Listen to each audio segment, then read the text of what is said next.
자, 이제 오늘 본문 말씀은 하나님의 얼굴이란 제목입니다. 두 사람의 화가가 마음의 평화를 주제로 한 그림을 그렸다고 합니다.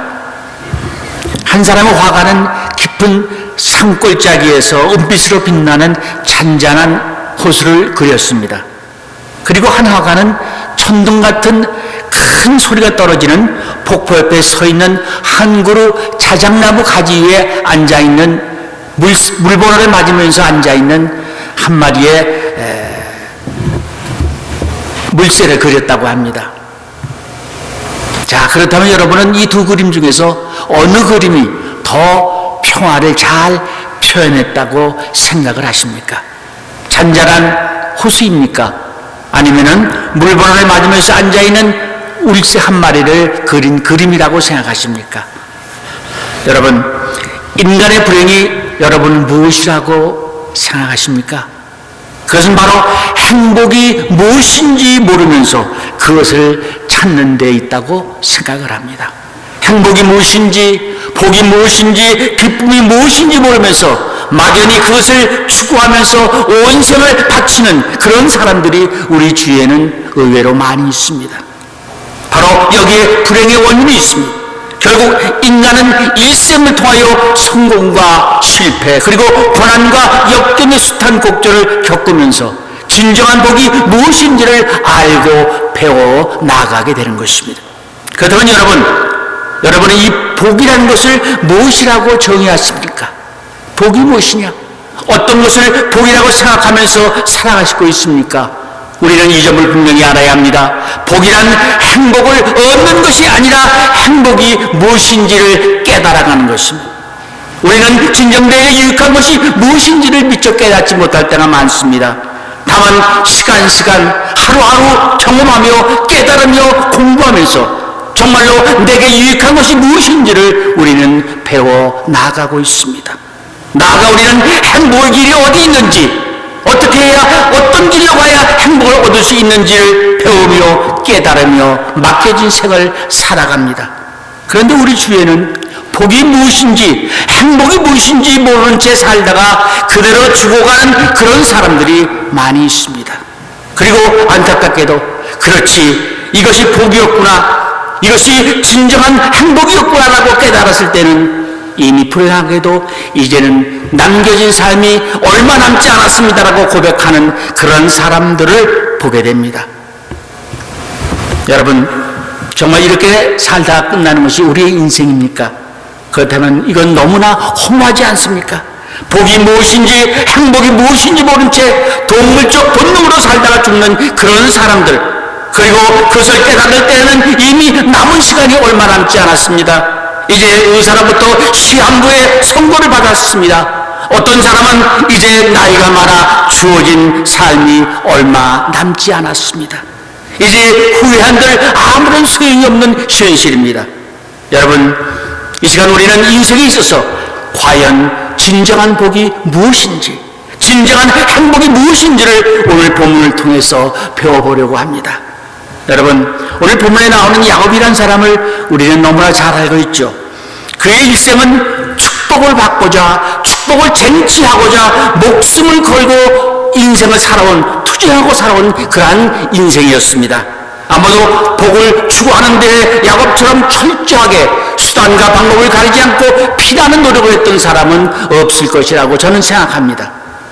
그런 복을 추구한 사람의 표본입니다. 참으로 야곱은 복이 무엇인지를 깨닫기 위하여 복을 배워가는 순례자로 생을 살았던 사람이라 이렇게 말할 수 있습니다. 창세기 47장을 보면은 야곱이 바로 앞에 섰을 때 바로 왕이 이렇게 묻습니다. 내 연세가 얼마나 되느냐? 이게 묻죠. 그러자 야곱은 이렇게 대답을 합니다. 내 나그네 길의 세월이 130년이다. 나의 연세가 얼마 되지 못하니 우리 조상의 나그네 길의 세월에 미치지 못하나 험악한 세월을 보내었나이다. 여러분, 야곱은 어떤 사람이었습니까? 야곱은 아버지 이삭으로부터 축복을 얻어내고자 아버지를 속인 불효자였습니다. 눈이 어두운 이삭 앞에서 야곱은 장남 에서의 행세를 했습니다. 그래서 이삭은 야곱이 에서인 줄 믿고 하나님 앞에서 기도하며 그에게 축복을 내립니다. 복은 하나님께로부터 온다는 믿음을 가지고 있었기 때문에 아버지 이삭은 아들의 머리에 손을 얹고 그 복을 다 빌어주었습니다. 야곱은 이것을 진정한 복이라고 생각했습니다. 그래서 야곱은 수단과 방법을 가리지 아니하고 아버지를 속이고 형을 속이면서까지 장자의 복을 쟁취하게 되었습니다. 이는 아버지에게 사기를 쳐서 복을 가로챈 것입니다. 정말 야곱은 진정한 복이 무엇인지 모르고 있었습니다. 그런데 야곱의 이 속임수가 형 에서가 받아야 할 복을 가르친 이 사기극이 결국은 탄로가 나서 이제 에서의 증오와 복수 때문에 도망가는 그런 신세가 되고 말았습니다. 결국은 집에서 쫓겨나와 도망가야 했습니다. 그 당시에는 집을 떠난다는 것은 죽음을 의미했습니다. 이제 야곱은 하란으로 향하는 도중에 광야에서 돌을 베개 삼아 노숙까지 하게 되었습니다. 광야에서 하룻밤을 혼자 지낸다는 것은 대단히 위험한 일이었습니다. 아마도 야곱은 이 절박한 순간에 복의 두 번째 개념을 생각하게 됩니다. 야곱은 장자의 축복을 가르침으로 복을 받는 줄 알았는데 그것이 아니었습니다. 성의 보수 때문에 죽을 뻔했습니다. 그리고 집을 떠나 위험한 강야에서 하루를 보냅니다. 도무지 살아남을 것 같지가 않았습니다. 그는 깊이 생각합니다. 복이란 무엇인가? 진정한 복이란 무엇이냐? 바로 복이란 살아남는 것이다. 그렇습니다. 지금 야곱의 입장과 형편에선 살아남는 것이 복이었습니다. 야곱의 생각이 여기까지 도달합니다. 이제 야곱은 도망자의 힘들고 고달픔으로 하란에서 외삼촌 라반을 만나게 되죠. 그리고 어느 정도 안정을 찾게 되었습니다. 그리고 그는 아름다운 여인 라헬을 만나 반하고 맙니다. 라헬은 외삼촌 라반의 둘째 딸이었습니다. 이제 야곱은 여기서 생각합니다. 즉 라헬과 결혼한 것이 복이라고 믿게 됩니다.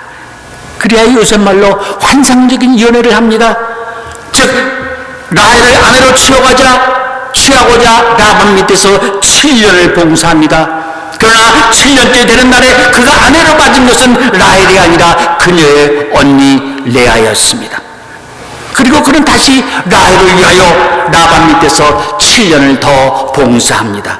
결국 야곱은 무려 14년 동안의 머슴살이 끝에 라헬과 결혼할 수가 있었습니다.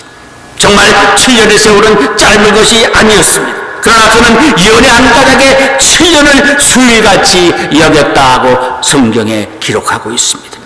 얼마나 라헬을 사랑했던지 그녀와 결혼만 하면은 그녀와 함께 살 수만 있다면은 정말 이것이 진정한 행복인 줄 알았습니다. 아니 그녀와 함께 사는 것이 진정한 복이라고 생각했습니다. 그런데 야곱은 14년간의 연애 끝에 라헬을 얻었지만은 그녀와 결혼 생활도 그다지 기쁜 것만은 아니었습니다. 야곱은 라헬의 지나친 질투심 때문에 많이 시달리게 됩니다. 이제 그는 라헬과의 결혼도 진정한 복이 아니라는 것을 비로소 깨닫게 됩니다. 그리고 이제 다음으로 야곱이 생각한 복의 개념이 무엇이었느냐 하면은 바로 물질이었습니다. 물질, 즉 부가 곧 복이라고 믿었습니다. 그래서 그는 재산을 모으기 위해서 경제적으로 독립하기 위하여 수단과 방법을 가리지 아니하고 열심히 일한 끝에 부를 쌓을 수가 있었습니다. 경제적으로 넉넉한 가정과 많은 처직들, 수많은 종들과 가축을 거느리는 대가족의 주장이 되어서 부귀 영화를 누리게 되었습니다. 그런데 불행하게도 야곱은 이것으로도 행복하지 못했습니다. 만족하지 못했습니다. 이제 마지막으로 야곱은 깊이 깨닫게 됩니다. 그것은 바로 평화가 복이라는 것을, 즉 화평이 복이라는 것을 깨닫게 됩니다. 형 에서와 원수가 되어서 하란에 와 산지 20년, 이제는 안정된 것 같은데 마음에는 아직도 기쁨이 없습니다. 많은 재산과 수많은 종들과 대가족의 주장이 되었지만은 그에게는 진정한 행복이 없었습니다. 마침내 그는 생각합니다. 원점으로 돌아가서 형 에서와 화목하기 전에는 진정한 행복이 있을 수 없다는 것을 비로소 깨닫게 됩니다. 이제 화평이 진정한 복임을 깨달은 야곱은 형 에서에게 잘못을 빌기 위해 사자를 보냅니다. 그런데 형 에서가 군사 400명을 거느리고 자신을 만나러 오고 있다는 정가를 접하게 됩니다. 이제 야곱은 심히 두렵고 떨립니다. 화목을 이루려고 했는데 자신이 없어졌습니다. 혹시 형이 나를 죽이러 오는 것인지 나를 살리러 오는 것인지 알 수가 없습니다. 불안에 떱니다. 이제는 그 많은 재산도 소용이 없습니다. 사랑하는 아내라 해도 이 시간에는 위로가 되지를 못합니다. 더없이 외로워집니다. 이제 그는 약복강모에 홀로 앉아 하나님께 기도를 드립니다. 그리고 화평이 먼저라는 것을 절실하게 깨닫게 됩니다. 정말 인생에 있어서 화평이 있고서야 복이 될 수 있다는 그러한 것을 야곱은 비로소 깨달았습니다. 여러분, 본문 말씀을 잘 보세요. 20년 만에 형 에서와 야곱이 만나고 있습니다. 원수가 되어 20년 동안을 지내던 그들이 이제 하나님의 특별한 은혜 가운데서 원수가 아닌 형제로 만납니다. 그 화목한 간극적인 순간을 오늘 본문에서 4절에서 이렇게 말씀하죠. 안고 목을 어긋 맡기고 입 맞추고 피차 우니라, 이렇게 기록하고 있습니다. 여러분, 이 화목의 시간을 위하여 야곱이 한 일이 무엇입니까? 먼저 그는 약복 강변에서 밤새도록 기도했습니다. 이제는 미련도 소욕도 다 버렸습니다. 모든 세속적인 것을 다 떨쳐버리고 오직 깨끗한 마음으로, 진실한 마음으로 하나님과 1대1로 만납니다. 이처럼 야곱은 진정으로 고독한 순간에 하나님과 만났습니다. 이제 마침내 야곱의 마음속에 새로운 변화가 일어납니다. 증오했던 마음이 용서하는 마음으로, 미워했던 마음 사랑하는 마음으로 바뀌옵니다. 그리고 두려워하던 마음이 이제는 존경한 마음으로 바뀌었습니다. 그렇습니다. 20년 만에 형제가 만나는 그 화평의 시간 이전에 야곱의 마음속에 먼저 화평의 역사가 이어졌다는 사실입니다. 여러분, 혹시 여러분 가운데 마음의 증오나 미움이나 원망의 마음을 품고 살아가는 그런 분이 있지는 않습니까? 도저히 화해할 수 없다고 생각하는 그런 원수 같은 분이 있지는 않습니까? 혹시 그 사람을 찾아가 화평을 도모하고 싶지만 하지 못하고 있는 그런 분이 있지는 않습니까? 그렇다면 먼저 해야 할 일이 있습니다. 그것은 먼저 내 마음속에 화평의 역사가 이루어져야 한다는 사실입니다. 화목의 은혜를 주시는 하나님께로부터 기도의 응답을 받아야 합니다. 나의 마음속에 있는 증오와 원망의 감정부터 하나님 앞에서 깨끗이 청산해야 하는 것입니다. 여러분, 야곱이 에서를 먼저 용서해야 했습니다. 용서받는 것이 먼저가 아닌 것입니다. 야곱의 마음속에 있는 증오와 감정부터 하나님 앞에서 깨끗이 청산해야 했습니다. 여러분, 야곱은 약복강변에서 밤을 새고 하나님 앞에 기도하면서 하나님께서는 이미 자기를 용서하셨다는 것을 깨닫게 됩니다. 하나님은 베델의 하나님이십니다. 하나님께서 분명히 말씀하십니다. 창세기 31장 13절의 말씀입니다. 나는 베델의 하나님이라. 내가 피난 갈 때에도, 내가 죄를 짓고 도망갈 때에도 나는 너를 사랑했다. 내가 광야에서 방황할 때에도 나는 너를 사랑했다. 내가 증오를 가지고 있을 때에도 나는 너를 사랑했다. 나는 너를 용서했다. 지금도 너를 사랑하고 있다라고 말씀하십니다. 바로 야곱은 하나님께서 나를 용서하셨다고 하는 엄청난 사실을 깨달았습니다. 그 은혜 가운데 내가 있음을 발견하게 되었습니다. 비로소 그는 형 에서를 용서하게 됩니다. 나아가 형을 용서함으로 그는 다시 용서함을 받게 되었습니다. 야곱은 이제야 하나님께서 늘 나와 함께 하셨음을, 그리고 하나님의 은혜 가운데 있음을 다시 한번 깨닫게 됩니다. 여러분, 진실로 여러분의 가정과 삶 속에 행복을 원하십니까? 또한 우리 시온성교회가 처한 어려움과 시련을 이기고 다시 부흥의 역사가 있기를 원하십니까? 그러기 위해서는 바로 우리 성도님 한 사람 한 사람에게 화평의 역사가 일어나야 하는 것입니다. 이렇듯 어렵고 힘든 상황 속에 처한 이유를 오직 내 탓이라고 하는 자기 성찰 속에서 우리 모두가 하나님 앞에서 뜨거운 눈물로 회개해야 합니다. 오늘 본문에서 야곱이 약복강변에서 모든 세속적인 것들을 다 버리고 오직 깨끗한 마음으로 진실한 마음으로 하나님과 일대일로 만났던 야곱의 모습으로 우리는 돌아가야 합니다. 이런 아픔과 고통의 대가가 없이는 우리 교회의 회복은 불가능하다고 저는 생각합니다. 만약 우리가 계속 안일한 생각과 행동을 한다면 우리는 더욱 어려운 진실로 빠져들어갈 수밖에 없는 것입니다. 진실로 지금 우리는 아주 중요한 시점에 서 있습니다. 이대로는 안 됩니다. 여러분, 지금은 누구의 잘잘못을 따질 때가 아닙니다. 누구 때문이라고 원망할 때가 아닙니다.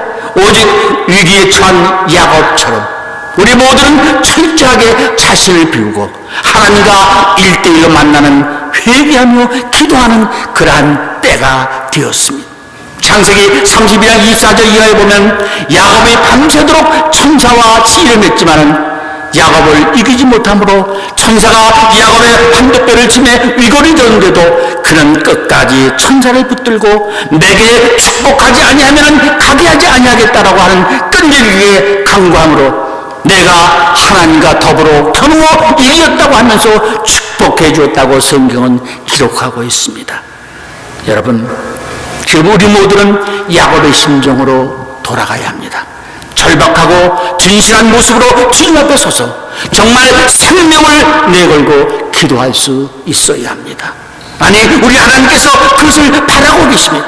그럴 때 우리 주님께서는 반드시 우리 시온성교회를 다시 회복시켜 주실 것을 믿습니다. 오늘 본문 5절 이하에서는 야곱이 자신의 칙솔들과 가축들을 거느리고 형 에서 앞에 나아가 절을 하는 장면을 이렇게 말씀하고 있습니다. 에서가 여인과 자식들을 보고 너와 함께한 이들은 누구냐 하고 묻자 하나님이 주의 종에게 은혜로 주신 자식이니이다 라고 5절에 말합니다. 그리고 또 야곱의 정성을 다해 바친 선물을 보고 나의 만난 바 이 모든 때는 무슨 까닭이냐 라고 물었을 때에도 야곱은 내 주께 은혜를 입으려 함이라고 8절에 대답을 하고 있습니다. 지금 이 순간은 어떤 노력, 어떤 수모도 다 뒤로 돌리고 여기 이 자리에는 오로지 하나님의 은혜, 형님의 은혜만 있을 뿐입니다. 이것이 바로 야곱의 고백입니다. 여러분, 지금 야곱은 자신을 완전히 포기하고 있습니다. 깨끗하게 포기했습니다. 우리는 이것을 분명히 알아야 합니다. 올바른 커뮤니케이션은 100% 자기의 입장을 포기했을 때 비로소 가능해지는 것입니다. 야곱은 형 에서 앞에 엎드려 7번 절을 합니다. 이 순간에는 내가 얼마나 잘했고 내가 얼마나 못했다고 하는 어떠한 변명도 없습니다. 오직 엎드려 7번 절할 뿐입니다. 그러므로 여기에 용서가 있고 용서의 역사와 은혜를 체험하게 되는 것입니다. 여러분, 행복과 화평은 쟁취하는 것이 아닙니다. 싸워서 얻을 수 있는 것이 아닌 것입니다. 진정한 행복과 화평은 진실하고 정직하게 살아갈 때 하나님께서 선물로 주시는 것입니다. 믿습니까? 본문에 나오는 야곱을 보세요. 20년 만에 형님과 만나는 이 자리에는 이 순간에는 어떤 경쟁도 있을 수가 없습니다. 불신도 없습니다. 자존심도 명예도 아무것도 없습니다. 오로지 용서해 주시는 하나님의 은혜에 감사하며 보호해 주시는 하나님의 은혜에 보답하며 나아가 엎드려 절할 뿐입니다. 이로 말미암아 화평의 역사가 이루어졌습니다. 7번 절한 이 사건 자체가 기도의 응답이요 기도 가운데 얻은 신앙적 용기였음을 보게 됩니다.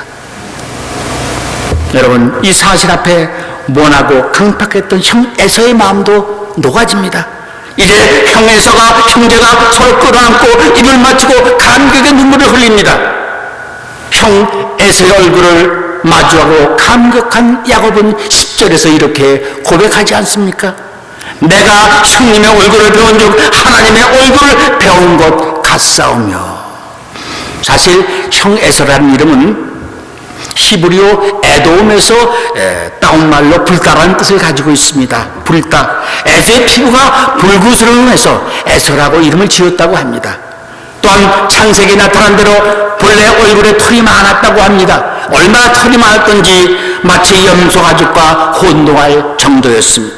털로 덮인 얼굴과 불구스레한 피부에 사막의 메마른 길을 말을 타고 달려오르나 모래먼지를 뒤보셨으니 그 모습이 얼마나 가관이었었겠습니까? 그러나 야곱은 형 에서를 눈으로 본 것이 아니라 가슴으로 보았던 것입니다. 그래서 에서의 얼굴이 하나님의 모습으로 보였습니다. 20년 동안 막혔던 담이 무너져서 형제간의 화평을 찾는 순간 형 에서의 얼굴에서 하나님을 뵙는 것 같은 엄청난 감격을 맛보게 되었습니다. 여러분, 우리가 성경을 보면은 스데반이 순교할 때의 모습을 천사의 모습과 같았다 이렇게 기록을 하고 있습니다. 스데반은 억울한 누명을 쓰고 돌에 맞아 죽었습니다. 그러나 스데반은 죽어가면서도 자기를 향해 돌을 던지는 유대인들을 용서했습니다. 그들을 위해서 이 죄를 저들에게 돌리지 마옵소서라고 기도하고 있습니다. 그는 마지막까지 하늘을 우러러보았습니다. 거기서 장차 하늘나라에서 뵙게 될 그리스도의 모습을 보았습니다. 비록 돌에 맞아 고통스럽게 죽어가지만은 천사의 마음을 지녔기 때문에 천사의 얼굴로 죽음을 맞이할 수 있었습니다. 스데반에게는 그 같은 화평과 평안이 있었습니다. 이것이 바로 그리스도인의 모습이요 신앙의 기적인 것입니다. 여러분, 우리는 먼저 십자가 안에서 하나님과 화목을 해야 합니다. 그 다음에는 자기 십자가 안에서 자기 자신과 화목해야 합니다. 그리고 희생의 십자가 안에서 이웃과 화목해야 합니다. 이 세 가지의 화목이 이루어져야 진정으로 행복한 삶을 살아갈 수 있습니다. 바로 그는 하나님과 화목하고 자기 자신과 화목하고 이웃과 화목하는 삶을 살아가는 여러분 되시기를 주의 이름으로 축원합니다. 히브리서 12장 14절 말씀입니다. 모든 사람은 더불어 화평함과 거룩함을 쫓으라. 이것 없이는 아무도 주를 보지 못하리라. 여러분, 무엇이 없이는 주를 보지 못한다고 했습니까? 무엇이요? 화평함이 없이는, 용서함이 없이는 그 많은 기도도 소용이 없고 허다한 선행도 소용이 없는 것입니다. 오직 화평이 먼저라는 사실을 믿으시기를 바랍니다. 여러분, 왜 우리는 우리의 삶 속에 기쁨이 없습니까? 왜 성취하고도 행복이 없고 불안해서 떨어집니까? 왜 이만큼 가졌으면, 이만한 위치에 있으면 행복할 텐데 왜 그렇지 못합니까? 그것은 바로 화평이 없기 때문에 그렇습니다. 혹시 여러분 중에 물질도 풍족하고 또 지식도 명예도 있고 자식들도 다들 잘 되고 있는데 왠지 나의 삶 속에 기쁨이 없고 행복이 없으며 부부간에 늘 다툼이 잦은 그런 가정이 있지는 않습니까? 그것은 바로 화평이 없기 때문에 그런 것입니다. 여러분, 이 점을 분명히 아시기 바랍니다. 내 아내의 얼굴에서 하나님의 얼굴이 보여져야 합니다. 또 내 남편의 얼굴에서 하나님의 모습이 보여질 수 있어야 하는 것입니다. 이것이 행복한 삶입니다. 그런데 남편에게 아이고 저 원수 덩어리, 저 화상 이렇게 하면서 서로 미워하며 다투고 싸운다면 그 가정에는 행복이 요원합니다. 화평이 찾아오지 않습니다. 여러분, 우리 교회 목사님과 장로님과 권사님들의 얼굴에서 하나님의 모습이 보여져야 합니다. 또한 우리 목장의 성도들 얼굴에서 주님의 모습이 보여져야 합니다. 하나님의 얼굴이 보여져야 하는 것입니다. 또한 우리의 이웃 얼굴에서도 천사의 모습을 보여줘야 합니다. 이제 우리 함께 진솔한 마음으로 한번 생각해 보시겠습니다. 과연 내 남편의 얼굴에서 하나님의 모습이 보여주고 있습니까? 한번 생각해 보세요. 과연 내 아내의 얼굴에서 주님의 모습이 보여주고 있습니까? 깊이 생각해 보세요. 이웃이나 성도들의 얼굴에서 천사의 모습을 보면서 살아가고 있습니까?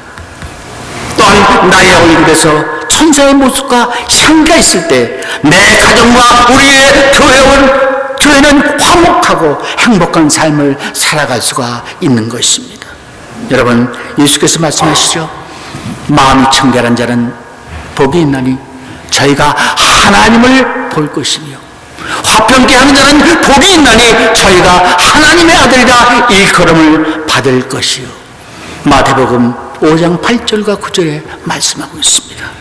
여러분, 진실로 화평케 하는 사람에게 축복이 있습니다. 화평한 가정에 행복이 있습니다. 또한 화평케 하는 성도들이 있는 교회가 평안하고 행복한 교회요 부흥하는 교회입니다. 진실로 바라옵기는 우리 성도들 모두가 화평케 하는 사람이 되어서 하나님께서 내려주시는 복 있는 삶, 정말 행복한 삶을 마음껏 누리시는 여러분들 다 되시기를 주님의 이름으로 축원합니다. 기도하겠습니다. 이 시간 말씀을 통하여 화평이 복이라는 것을 깨닫게 하시니 감사합니다. 하나님과 화평하고 가족과 화평하고 이웃과 화평하는 삶이 우리 인생에 있어서 가장 큰 축복이요 행복이라는 사실을 깨닫고 이제부터는 내 인생의 우선순위가 오직 화평을 이루며 살아가는 삶이 되게 해 주옵소서. 주님 말씀하시기를 화평과 거룩함을 쫓으라 이것이 없이는 아무도 저를 보지 못하리라고 하셨습니다. 모든 사람들과 화평하는 화평의 사람이 되어서 진실로 내 아내에게서 내 남편에게서 내 가족들에게서 나아가 내 이웃과 성도들의 얼굴 속에서 주님의 얼굴을 볼 수 있는 은혜가 있게 하시고 더욱 나의 모습 속에서도 천사의 모습과 향기를 나타내는 복된 삶을 살아가는 성도들이 다 되게 해 주옵소서. 마음이 청결한 자는 복이 있나니 저희가 하나님을 볼 것이며 화평케 하는 자는 복이 있나니 저희가 하나님의 아들이라 일컬음을 받는다고 했습니다. 이 말씀을 우리의 마음속에 새기며 우리의 삶 속에 적응하며 또한 우리가 행복한 삶, 복된 삶을 살아가는 그러한 성도들이 다 되게 해 주옵소서. 예수님 이름으로 감사하며 기도드렸습니다. 아멘.